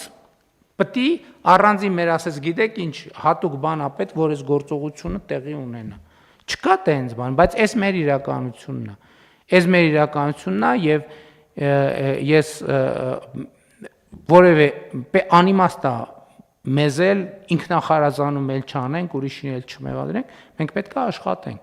Որպեսզի աշխատենք, պետք է պետական մարմինների պրոֆեսիոնալիզմը, հասանելիությունը, իմացությունը, էներգիան պետք է ավելանա եւ գրավչությունը պետական մարմիններում աշխատելու եւ այո սա մի հարց է, որը մենք այսօր լուծում ենք ոչ միայն այսօր պետական մարմիններում աշխատողների համար, այլև ընդհանրապես ինստիտուցիոնալ խնդիր է, որը լուծում ենք։ Սոցիալական հարցերի առումով էլի մենք պետք է արձանագրենք, որ մեր սոցիալական քաղաքականությունները սոցիալական ոլորտի այն բանաձևերը, որով մենք միջև այսօր աշխատել ենք, բոլորը մեծ մասը սպառել են իրենց։ Մենք լրիվ նոր բանաձևերով պետք է աշխատենք։ Ես օրինակ երեք ազգային ժողովում մել ասեցի, որ հիմա օրինակ երկրում կենսաթոշակառուների թիվը օրինակ ինչա դժվար թոշակը բարձրացնել հարգելի գործընկերներ։ Մի պատճառը, որովհետև կենսաթոշակառուների թիվը շատ մեծ է, 660,000 մարդ։ Այսինքն 1000 դրամով թոշակ ավելացնելու համար մենք պետք է տասնյակ միլիարդների ծախս է դա ենթարկում պերմանենտ անընդհատ, որը փաստացի հետ շրջելի չի եւ ընդհատելի չի։ Եվ մեր խնդիրը նաև էս է, եւ նաև մեր խնդիրը քաղաքական առումով նա է, որ մենք մեր տնտեսական զարգացման, մեր պետական շահի տնտեսական զարգացման շուրջ մեր ռեսուրսի մաքսիմալը օգտագործենք։ Եվ այս համատեքստում ես էլի կարևոր եմ համարում արձանագրել, որ ես առաջարկում եմ եւ խոսել ենք նաև դրա մասին աշխատանքի եւ սոցիալական հարցերի նախարարի հետ, որ մենք որդեգրենք այն կոնցեպտը, որ 63-ը ոչ միայն կենսաթոշակի, այլև փոքր բիզնես սկսելու լավագույն տարիքն է, ասեցի արդեն ինչի, որովհետև կարծում եմ նախ 21-րդ դարում 63 տարեկան 65 կամ 70-75 տարեկանը ինքը լրիվ ուրիշ կատեգորիա է, այսինքն դա մարդու համար շատ լավ, շատ ծաղկուն, եթե մարդը առողջ է, էլ եմ ասում, եթե մարդը առողջ չի, 29 տարեկանն էլ է պրոբլեմ։ Ես շարքումներ լսեցի, թե սա կենսաթոշակային տարիքի փոփոխության եւ այլնի նախապատրաստում թեմաները, որը բացարձակապես կապ չունի մեկը մյուսի հետ։ Ընդհակառակը մենք ժողովրդագրության ռազմավարությունն ենք ընդունել, որտեղ կենսաթոշակառուների տնտեսական ակտիվացումը կարմիր թելի նման անցնում է եւ ընդ որում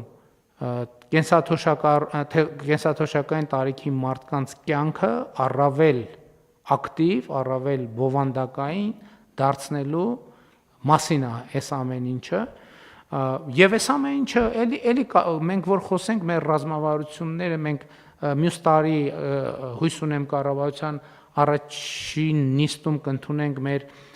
տնտեսական քաղաքականության նոր տնտեսական զարգացման նոր դոկտրինը եւ այլն եւ այդպես շարունակ մեր աշխատանքը մեր օրակարգը ծավալվում է, մեծանում է եւ պետական կառավարման համակարգը պետքա պատրաստ լինի սպասարկել այդ ահռելի օրակարգը։ Եվ ես էդ է պատճառը, որ ընդունվող որոշումը տեղավորում եմ հենց մեր նշած ռազմավարությունների արդյունավետ իրագործման համատեքստում։ Կան դիտարկումներ լրացուցիչ, համեցեք պարոն Հովհաննիսյան։ Շնորհակալություն, պարոն վարչապետ։ Եթե հիշում եք 2025 թվականի բյուջեն նախագծելուց մենք երբ որ հաշվարկեցինք պետական ապարատի պահպանման ծախսերը, մենք 4% կրճատեցինք այդ ծախսերը մեխանիկորեն եւ որպեսզի բոլոր պետական մարմինները օպտիմիզացնեն իրենց ծախսերը եւ այսինքն հաշվարկային թվից քիչ փող ենք հատկացրել բոլոր մարմիններից։ Եվ եթե հետ նայենք, ապա այն գումարը, որը մենք հիմա հետ ենք տալիս նույն մարմիններին, դա այդ նույն գումարն է, որը մենք օպտիմիզացրել ենք, այսինքն ոչ մի հավելյալ փող մենք չենք ծախսում, եւ ըստ էության դա մեր օպտիմիզացրած գումարն է, որը իմ կարծիքով թեև կարծում ենք, որ լավարկման տեղ ունենք այս մեթոդաբանության առումով, բայց ավելի արդյունավետ եւ թիրախային բաշխվում է հետ այդ նույն մարմիններին, ընդ որում ուզում եմ նաեւ բոլորին հիշեցնեմ, որ այդ նույն 4%-ի կրճատման վարժությունը արել ենք նաեւ 26 թվականի բյուջեի համար եւ պետական բոլոր գերատեսչություններին 4%-ով քիչ գումար ենք հատկացրել եւ հույս ունեմ, որ արդյունքները նաեւ լավը կլինեն 26 թվականին, որովհետեւ այս նույն գործողությունը այդ ժամանակ իրականացնենք։ Պարոն Հովհաննիսյան, շատ կարևոր դիտարկում է եւ ընդ որում մենք այս թեմայի քննարկումը սկսել ենք հենց ձեր նշած ժամանակահատվածում, երբ որ մենք ասել ենք, որ մենք պետքա այդտեղ էլ ենք նայել, որ կառավարման ոլորտում էլ մեր ֆորմուլաները պետքա վերանայենք, որովհետև հիմա մենք հարգելի գործընկերներ Հայաստանի Հանրապետությունը հասել է զարգացման մի կետի, որ մեր միջև այս պահ ունեցած ֆորմուլաները պետքա շատ ֆորմուլաներ վերանայենք։ Եվ ես դա միշտ համատում եմ իմ ամենասիրած օրինակը այդ բանի հրթիռի թռիչքի հետ համեմատությունն է, երբ որ տիեզերանավը պոկվում է երկրից մի X բարձրությունից այդ առաջին աստիճանի շարժիչները բանանում պոկվում են, անջատվում են, բաց են թողնվում եւ միանում է երկրորդ աստիճանի շարժիչ։ Մեր երկիրը հիմա այն վիճակում է, մեր պետական կառավարման համակարգը այն կետում է, որ պետքա երկրորդ աստիճան, առաջին աստիճանի շարժիչները պետքա անջատվեն եւ երկրորդ անջատվեն եւ պոկվեն, որովհետեւ իրանք նաեւ ծանրություն են։ Եվ միանա երկրորդ աստիճանի շարժիչը, եւ սա այդ երկրորդ աստիճանի շարժիչը միացնելու նոված շատ կարեւոր որոշում է։ Համեցեք։ Շնորհակալություն, պարոն Վարչապետ, քանի որ մեր գնահատման կարգը հաստատելուց շատ չի անցել, բովանդակային առումով ես կարծում եմ որոշ իմաստով կկրկնեմ, բայց մեր բոլոր քննարկումների հիմքում ընկած ա եղել ուշադրությունը առավել կարևորի շուրջ կենտրոնացնելու հարցը։ Առաջնահերթությունների եւ դրանց գնահատման հիման վրա այս խրախուսական համակարգը հենց այդ նպատակին ուղղված եւ սա, ինչպես դուք ասեցիք, սկիզբանոր շրջանի, որտեղ մենք պետք է նաեւ ինձ թվում է եկող տարվա ընթացքում մեծ աշխատանք տանենք ֆունկցիոնալ օպտիմիզացիայի ուղղությամբ։ Եվ դա լինելու է մեր պետական կառավարման համակարգի հաջորդ կարևոր շրջափուլը բարեփոխումների շատ կարևոր, որովհետեւ խնդիրները փոխվում են խնդիրները, փոխվում են անելիքները համապատասխանաբար։ Եվ մեր բոլոր գործընկերների աշխատանքը պետք է ուղղվածնի դրան, ես ուզում եմ մեկ քայլ առաջ անցնելով խնդրել, որ բոլորը մտածեն 2026 թվականի առաջին կիսամյակի համար այս վարժության շրջանակներում շատ ավելի բարդ, շատ ավելի կարևոր կենտրոնացում ցուցաբերել եւ ներկայացնել այն, ինչ որ բացարձակ առաջնահերթություն է եւ առանց որի մենք ուղղակի չենք կարող պատկերացնել մեր տարեկան ծրագրերի անելիքները։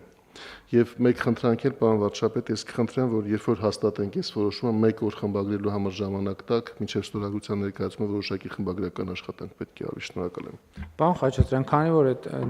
նրբությանը անդրադարձակ, չեմ կարող հաղթահարել գայթակղությունը հետեւյալ մեկնաբանությունը անելու։ Տեսեք, որն է այս ամենի փիլիսոփայությունը, որ վարձավճարը գործի գալու համար չի, վարձավճարը, վարձատրությունը առաջինը պլանավորելու համար է, թե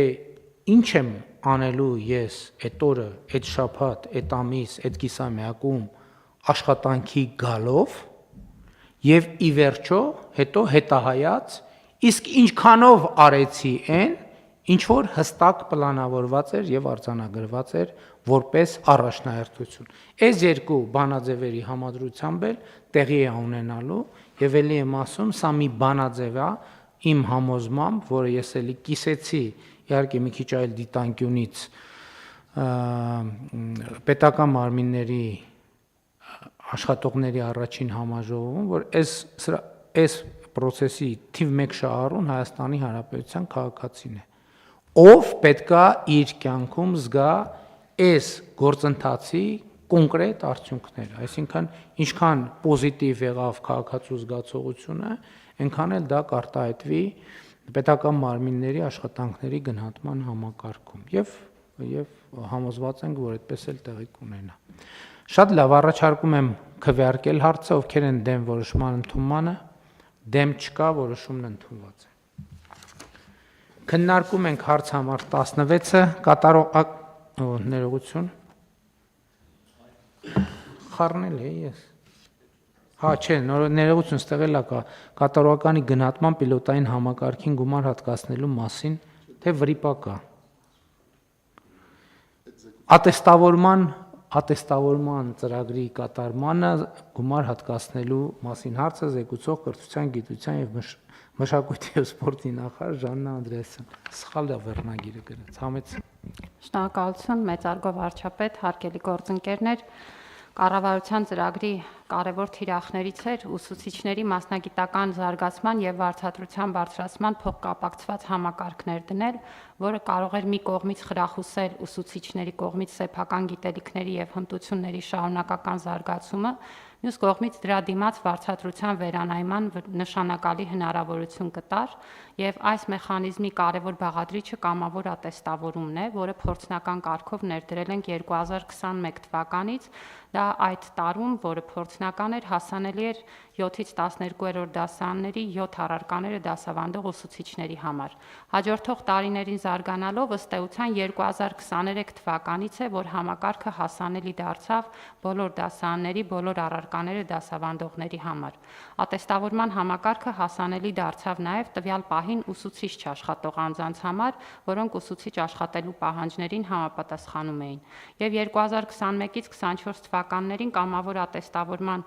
գործընթացին մասնակցել են ու վարձատրության փոփոխություն արդեն ունեին 6321 ուսուցիչներ, որը մեր ուսուցիչների ուսուցչական համակազմի շուրջ 20%-ն է։ Ընդ որում արդեն նախորդ տարի մենք նկատեցինք, որ կամավոր ատեստավորմանը առաջին անգամ մասնակցողների թիվը ավելի մեծ է լինում, նախորդ տարի 56.7%-ը մասնակցող ուսուցիչների առաջին անգամ էին մասնակցում գործընթացին, ինչը ցույց էր տալիս, որ կամավոր ատեստավորման նկատմամբ ուսուցիչների վստահությունը էապես բարձրացել է։ Եվ այս տարի մենք փաստացի ունենք իրավիճակ եւ այս որոշման նախագիծը այն մասին է, որ կամավոր ատեստավորված ուսուցիչների խրախուսման համար 2025 թվականին պլանավորված էր շուրջ 8 միլիարդ 673 միլիոն 771 հազար 400 դրամ եւ այս ներկայացված նախագծով մենք առաջարկում ենք դա լրացնել եւս շուրջ 2.16 միլիարդ դրամով, ինչը նշանակում է, որ միայն կամավոր ատեստավորման համակարգին 2025 թվականին կուղղվի ավելի քան 10 միլիարդ դրամ։ Եվ ընդհանուր առմամբ, եթե պարոն վարչապետ դուք որոշ համադրություններ բերեցիք, թույլ տվեք ասել, որ 18 թվականից ի վեր ուսուցիչների վարձատրության ֆոնդն էլ զգալիորեն աճել է 25 թվականի նկատմամբ եւ միայն ուսուցիչների վարձատրության ֆոնդը 37 միլիարդ դրամով աճ է գրանցել 18 թվականի համեմատ, ինչը նշանակում է 67% աճ ունենք 18-ի նկատմամբ եւ ինչպես նկատեցինք, միայն կամավոր ատեստավորման համակարգը այս տարի 10 միլիարդ դրամ հատկացում է ստանում։ Իսկ 26 թվականի պետական բյուջեով արդեն միայն ուսուցիչների խրախուսման ծրագրերին, այսինքն ուսուցիչների աշխատավարձը սրա վրա հաշվարկված չի, ավելի քան 20 միլիարդ դրամ է հատկացվելու եւ 2024-ի համեմատ կրկնակի ավել է այն բյուջեն, որը մենք ուղղում ենք ուսուցիչների խրախուսման ծրագրերին։ Ընդ որում, այստեղ պետք է հիշեցնեմ, որ բացի կամավոր ատեստավորումից մենք խոսում ենք նաեւ տարակարգի վերափոխված մեխանիզմի մասին, որը եւս միջև 50% հավելավճար է հնարավորություն տալիս ստանալ բնագիտական եւ տեղեկատվական տեխնոլոգիաների ուսուցիչները ունեն 25% հավելավճար, գյուղական փոքր դպրոցներում եւս միջև 50% հավելավճարի հնարավորություն կա եւ սա հնարավոր է դարձրել մեր երկրում մի իրողություն, որ մենք իսկապես ունենք բարձր վարձատրվող ուսուցիչներ, որոնց թվերը դուք առիթ եք ունեցել հնչեցնել կառավարության վերջին նիստերից մեկում եւ այսօր արդեն 700,000 եւ ավել վարձատրություն ստացող ուսուցիչները մեր իրականության մասն են։ Պետք է նշեմ, որ հիմա ամփոփվում են 25 թվականի կամավոր ատեստավորման ցուցանիշները եւ ակնհայտ է, որ թե դիմելիության եւ թե մասնակցության ցուցանիշներով մենք կամավոր ատեստավորման համակարգը կարող ենք արձանագրել, որ կայացել է եւ զարգանում է։ Այս տարի ատեստավորմանը մասնակցության համար դիմել էին ավելի քան 8400 հոգի, նրանցից ավելի քան 7200-ը կամ 84%-ը մասնակցել են։ Այս պահին դեռևս բողոքարկումների փուլում ենք, բայց բողոքարկումների արդյունքներն էլ դեռևս չհաշվարկելով 67.2%-ը դրական է հաղթահարել ատեստավորման գործընթացը, խոսքը շուրջ եւս 4852 հոգու մասին է, որոնցից ավելի քան 2870-ը առաջին անգամ է մասնակցել ատեստավորմանը եւ դրական արդյունք ունի, ինչը նշանակում է, որ արդեն իսկ նախնական արդյունքներով շուրջ 9200 ուսուցիչներ կամավոր ատեստավորված են եւ ունեն վարձատրության բարձրացում։ Սա նշանակում է մեր ամեն երրորդ ուսուցիչը այս պահին կամավոր ատեստավորված է արդեն եւ այս թիվը բողոքարկումներից հետո կարող է միայն աճել։ Եվ պետք է հիշեցնեմ, որ նախորդ տարվանից ատեստավորումը էլեկտրոնային եղանակով ենք անցկացնում, այս տարի բողոքարկումն ենք էլեկտրոնային ձևաչափով իրականացվել եւ գործընթացը շարունակաբար բարելավում ենք, ելնելով նաեւ ուսուցիչների հետ հետադարձ կապից։ Խնդրում եմ հաստատել, շնորհակալություն։ Շնորհակալ եմ Տիկին Անդրեասյան։ Տիկին Անդրեասյան, հիմա բոլոր ուսուցիչների համար է բաց ատեստավորումը, որովհետեւ մենք սկզբից տենց փուլ բան արեցինք, այսինքն շրջափուլը մենք այդ որոշումների հասանելիության առումով շրջափուլ ավարտել ենք, այսինքն ուսուցիչների հատված չկա, որ իրանց դեռ չեն անդրադարձել ատեստավորման համակարգով։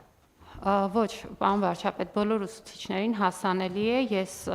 նշեցի, որ 23 թվականից սկսած, այսինքն սա արդեն ըստ էության երրորդ տարին էր, որ բոլոր առարկաների բոլոր ուսուցիչները կարող են մասնակցել, ընդ որում նույնիսկ ազգային փոքրամասնությունների առարկաները դասավանդող ուսուցիչները, որոնք փոքրաթիվ են, մենք այս ուսուցիչների համար էլ ենք ապահովում կամավոր ատեստավորման հնարավորությունը։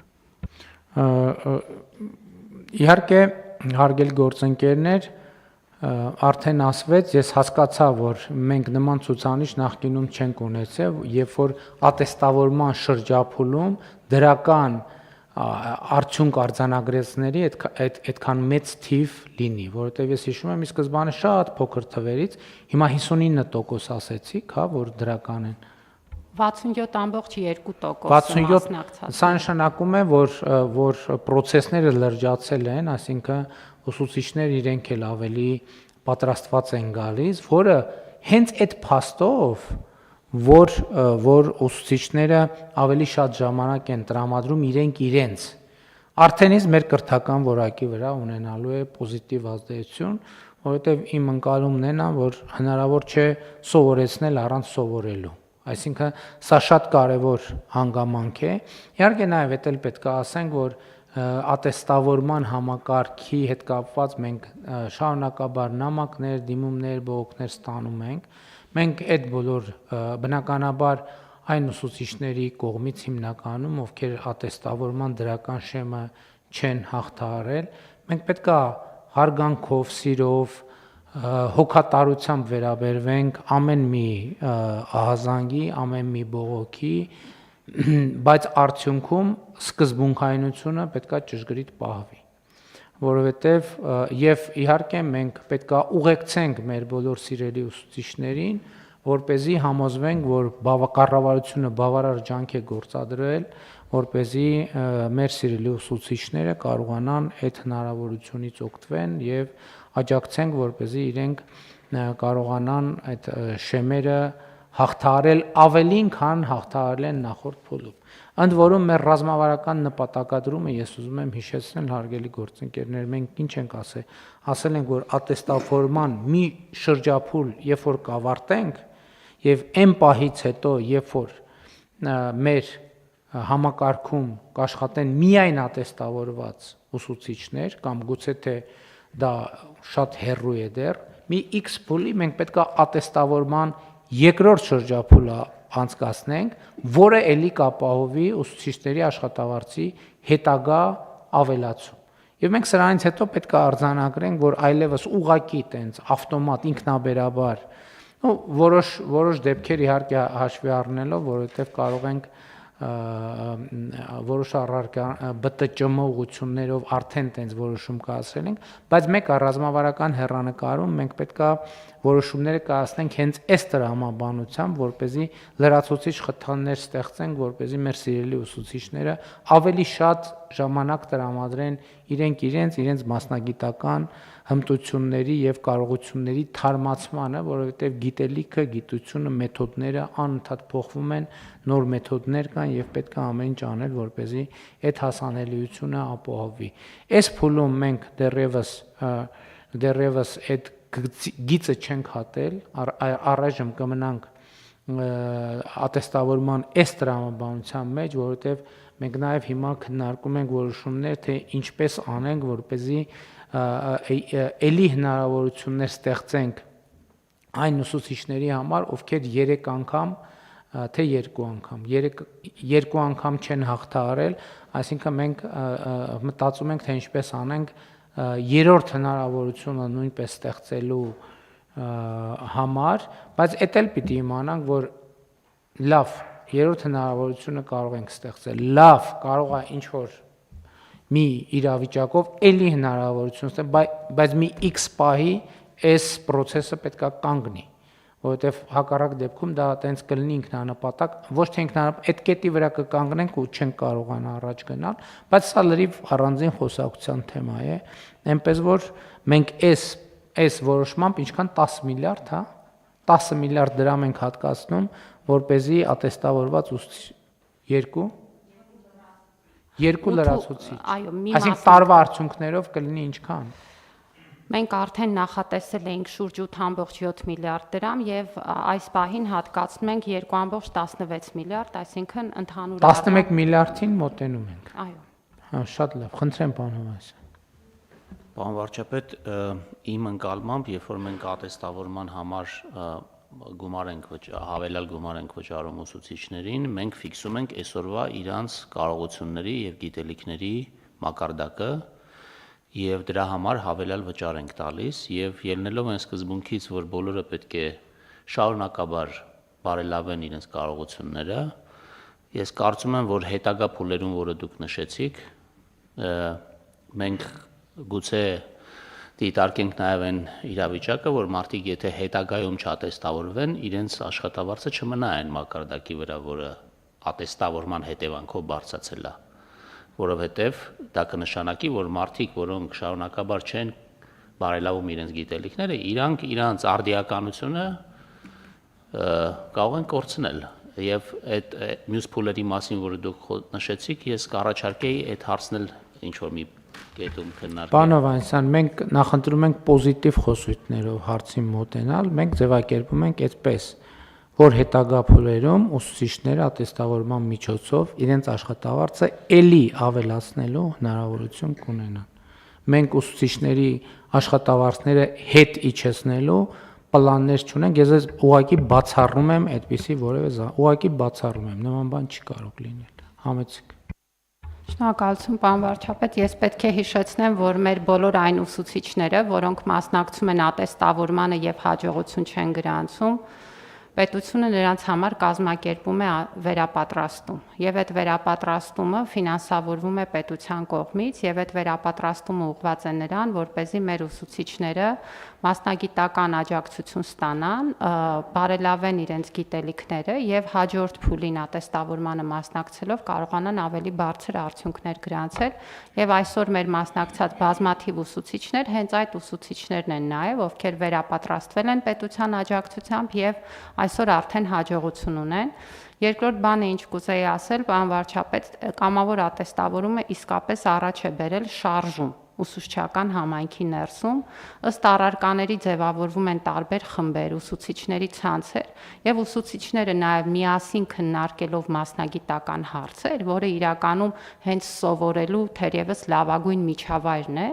պատրաստվում են ատեստավորմանը եւ ես կարծում եմ, որ սա շատ կարեւոր արդյունք է, որովհետեւ կրթության համակարգում ինքնակրթության միջավայրը դարձել է իրողություն եւ դարձել է շարժում։ Շնորհակալություն։ Ես իհարկե ասեմ, որ նաև հասկանում եմ ֆինանսների նախարարի մտահոգությունները, մտավախությունները, մոտեցումները, բայց ես նաև էլի հղում, այսօր արդեն որերորդ անգամ եմ հղումանում պետական մարմինների աշխատողների առաջին համաժողովում ունեցած իմ ելույթում, ես այդ համոզմունքը ասել եմ, որ այս ատեստավորումը եւ նրա արդյունքները բերելու են լրացուցիչ տնտեսական զարգացման։ Եվ լրացուցիչ տնտեսական զարգացումը իր հետ բերելու է լրացուցիչ ֆինանսական հարկային եկամուտներ։ Չի կարող չլինել ուղղակի այդպես։ Բացառված է, որ չլինի այդպես։ Մեր խնդիրը, եթե մենք սկզբունքորեն, ճիշտ իմ ասած սկզբունքների սիրով, հոգատարությամբ, հարգանքով, բայց սկզբունքորեն պահում ենք այս համակարգը, եթե մենք 300 դպրոց, 500 մանկապարտեզի մեր ծրագիրը հետևողական շարունակում ենք, այս բոլորը հազար ներողություն էլի։ Հիմա նայում են Հայաստանում եւ Հայաստանից դուրս։ Որովհետեւ այդ թվում, ոնց է, ինչի հաշվին ենք մենք 7% տնտեսական զարգացում ապահովել։ Ասենք մի օր քամին ուժեղ եղավ, մի օր պակաս եղավ, այնց բախտներս բերեց այս 7 տարվա մեջ կամ 5 տարվա մեջ քամիները անընդհատ բան էին, բարենպաստ էին, ընդհակառակ ավելի անբարենպաստ շրջան դժվար է պատկերացնել։ Տնտեսական առումով ավելի անբարենպաստ շրջան ուղղակի դժվար է պատկերացնել։ Ուղղակի դժվար է պատկերացնել ոնց ենք մենք կարողացել 2020 թվականին, 21 թվականին մակրոտնտեսական կայունությունը պահել։ Ոնց ենք կարողացել պահել։ Ոնց ենք մենք տնտեսական աճ ապահովում։ Այսօր տնտեսական ցուցանիշներ են գալիս, մենք էլ ենք զարմանում այդ տնտեսական ցուցանիշների վրա։ Ինչի արդյունքում։ Այս եւ մյուս բարեփոխումների արդյունքում։ Մենք սա ընդհանրապես էսթետիկական բան չենք հարց չենք լուծում, չնայած էսթետիկան իր կարևոր դերն ունի։ Մենք ստեղ տնտեսական զարգացումը կայուն, տևական եւ խորքային դարձնելու հարց ենք լուծում, որովհետեւ այս ատեստավորումը մենք այդ մեթոդաբանություն, մենք այդ գիտելիքն էլ չունենք, բայց այդ գիտելիքը երբ որ ձեռք բերենք, մենք կկարողանայինք դուրս բերել թիվ, թե այս ուղղությամբ մեր ծախսվող ամեն միլիարդ դրամը, քանի միլիարդ դրամի համախառն ներքին արդյունք է բերելու։ Ես թիվը չեմ կարող ասել ինչքան է դա լինելու, բայց որ դա լինելու է, որ դա այսօր էլ տեղի է ունենում, գիտելիքի վրա ծախսվող գումարը, այսօր էլ բերում է այդ արդյունքը։ Ես որևէ կասկած չունեմ, ուղղակի հակառակը պնդելը այդքան էլ ճիշտ չի լինի։ Եվ մեր տնտեսական միջավայրի զարգացումը դրա ամենավառ օրինակներից է։ Հիմա էլի ասում են, միշտ էլ խոսում են, ասում են, արտաքին գործոնը սենց եղավ, արտաքին գործոնը միշտ աշխարհում տնտեսական համակարգ չկա, որ արտաքին գործոնների չի ազդվում։ Չկա տենց բան, բացառված բան է։ Չկա աշխարհում տենց երկիր, որ արտաքին ազդակներից չի բանի որոշակի արտաքին ազդակների ազդեցության գոտում չի։ Մեկը մի քիչ ավել, մեկը մի քիչ պակաս։ Բայց արտաքին ազդակները լավ են եղել, մեր տնտեսությունը եղել է կայուն։ Արտաքին ազդակները վատ են եղել, մեր տնտեսությունը եղել է կայուն։ Որովհետև մենք հասկացել ենք, որ մենք մեր տնտեսական եւ ոչ միայն տնտեսական կայունության համար պետք է առաջին հերթին հենվենք մեր ներքին ռեսուրսների վրա, բայց իհարկե չմոռանանք նաեւ արտաքին ներդրումների մասին, եւ ես իմացա, որ վերջերս ավստրական Grave Group ընկերությունը եւ C կվադրատ ներդրումային խումբը հետաքրքրություն է ցուցաբերել Հայաստանի ապահովագրական շուկա մտնելու ուղղությամբ եւ պարոն Գալստյան մասնագետներ ինձ ասում են, որ սա շատ կարեւոր իրադարձություն է, կխնդրեի պարզաբանել ինչու եւ ինչով է կարեւոր այս իրադարձությունը։ Պարոն վարչապետ, շնորհակալություն։ Եվ ինչա տեղի ունեցել, նախ ինչա տեղի ունեցել։ Ձեր նշած ընկերությունները Հայկական Լիգա ապահովագրական ընկերության հետ փոխհամաձայնության են եկել, Graven եւ C կվադրատը ձեռք են բերում Լիգայի 100% բաժնետոմսերի։ Առաջի անգամ ապահովագրական շուկայում ունենք օտարերկրյա համբավ ունեցող ընկերության մուտք։ Graven ընկերությունն, որը ըստ էության ֆինանսական ոլորտում բազում ուղղություններով աշխատում, ունի ապահովագրական ընկերություններ, ունի բանկեր, ունի ներդրումային ընկերության հետ կապված որոշակի առնչություն։ C կվադրատը այն ընկերությունն է, որը Talanx-ի հետ գերմանական կառավարում է մեր ներդրումային կենսաթոշակային ներդրումային ֆոնդերից մեկը։ Այսինքն երկուսի համատեղ ջանքերով իրանք ձեռք են բերում Լիգայի 100%-ը, ու կարևորը այնա, որ իրանք իրենց հետ բերելու են նոր մշակույթ մեր գնահատմամբ, այսինքն մեր ջանքերը իրենց ներգրավելու հենց այդ ուղղությամբ է եղել, որպեսզի մենք կարողանանք այդ ոլորտում նոր մշակույթ բերենք, նոր գիտելիք բերենք։ Երկրորդ կարևոր իրադարձությունը, որը իրենք մեզ հետ արդեն բանակցությունների մեջ են, նախ ասեմ, որ դեռևս փաթեթը պիտի ներկայացնեն մեր կողմից ռեգուլատորի կողմից հավանության արժանանալու ու իրենց լիցենզիա տրամադրելու հետ կապված, բայց երկրորդ կոմպոնենտը, որը թերևս ավելի կարևոր է, դա այն է, որ իրենք փորձելու են ու նպատակադրված են մտնել կյանքի ապահովագրության ոլորտ։ Կյանքի ապահովագրությունը երկու էլեմենտ ունի, որպես կանոն մենք հասկանում ենք մահից ապահովագրման մասը, բայց այդ չի այդքան կարևոր է, այնքան կարևոր է ներդրումային այդ կենսաթոշակներից հետո ստացված գումարները, որը մարդիկ ստանալու են, ոնց են տիրապետելու, որովհետև այդ դրանից հետո իրանք կենսաթոշակային տարիքը լրանալուց հետո որոշակի կյանք են ապրելու բնականաբար, ու այդտեղ ճիշտ է իրանք միջոցները խելամիտ կառավարելու ու այդ կյանքի բիզնես են առնելու հələ թոշակ։ Միանշանակ։ Հիմա այդտեղ կարևոր է, որպեսզի իրանք ճիշտ կառավարեն են ֆինանսական հոսքերը, որը իրանք տրամադրվելու է իրանք տարիների կուտակման արդյունքում։ Այսինքն կյանքի ապահովագրությունը շատ նման է ներդրումային բիզնեսին, ու այդտեղ միջազգային հեղինակավոր կազմակերպության մուտքը շատ կարևոր է։ Հենց որ մենք երկար սպասել ենք այս օրվան, որովհետև երկար ժամանակ ջանք ենք դրել այս ուղղությամբ ու կարծում եմ շատ դրական նորություն է։ Մենք բնականաբար քաջալերում ենք այդ գործընթացը եւ ուրախ ենք, որ նման զարգացումներ են տեղի ունենում եւ ոլորտներ, որտեղ խոշոր եւ հեղինակավոր միջազգային ներդրողներ չեն եղել մինչեւ այժմ, դա իհարկե եւ երբ որ իրենք մուտք են գործում, դա իհարկե Հայաստանի տնտեսական կյանքի համար շատ կարևոր իրադարձություն է եւ հույս ունեմ, որ համոզված եմ, որ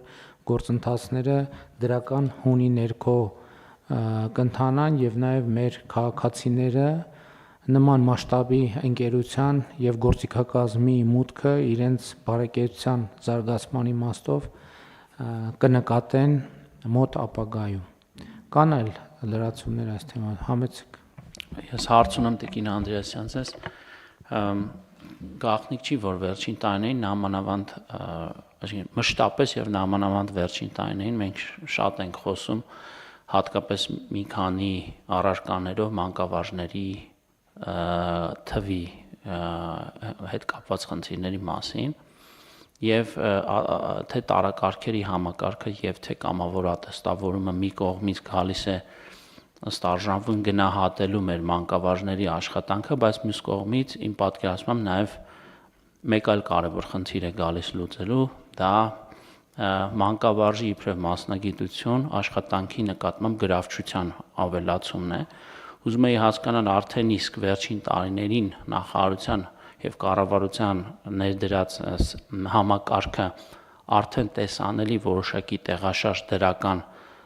ունենք վիճակագրություն եւ վերլուծություն, թե ոնց է ազդել օրինակ դիմորդների քանակի վրա։